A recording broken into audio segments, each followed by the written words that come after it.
લક્ષ્ય ન્યૂઝ, એક નજર, એક લક્ષ્ય. સાણંદ તાલુકાના માણકોલ ગામનું ગૌરવ શિક્ષક રાજેશકુમાર સોલંકીનું વર્લ્ડ રેકોર્ડમાં નામ નોંધાયું. પર્યાવરણ સંરક્ષણ અને પ્લાસ્ટિક મુક્ત સમાજ તરફનો માર્ગ શૈક્ષણિક સ્તરે જ શરૂ થવો જોઈએ. આ વિચારને સાકાર કરતા માણકોલ પ્રાથમિક શાળાના શિક્ષક રાજેશકુમાર ડી સોલંકી એ એક નવું, અનોખું અને પ્રશંસનીય કાર્ય કરી બતાવ્યું છે.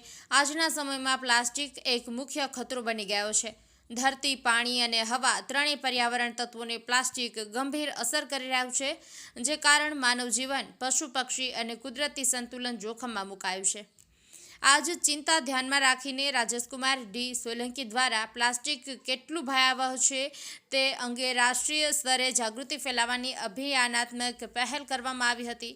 માણકોલ પ્રાથમિક શાળાના શિક્ષક રાજેશકુમાર સોલંકીને પર્યાવરણ સંરક્ષણ અને પ્લાસ્ટિક મુક્ત સમાજ માટેના ઉત્તમ કાર્ય બદલ world wide book of records દ્વારા સન્માનિત કરવામાં આવ્યા છે.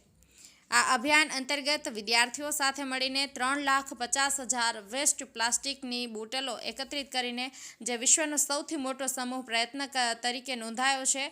અભિયાનમાં પેપર બેગ બનાવવાની તાલીમ અને જન્મદિવસે ચોકલેટની બદલે સિંગ ચણા વેચવાની નવી પરંપરા અને પ્લાસ્ટિક વિશે જાગૃતિ કાર્યક્રમો સામેલ રહ્યા.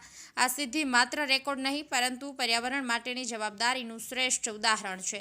સમગ્ર ગ્રામ શિક્ષણ વિભાગ અને શાળા પરિવાર રાજેશકુમાર સોલંકીને હાર્દિક અભિનંદન પાઠવે છે. ગુલાબ બુધ, સાણંદ.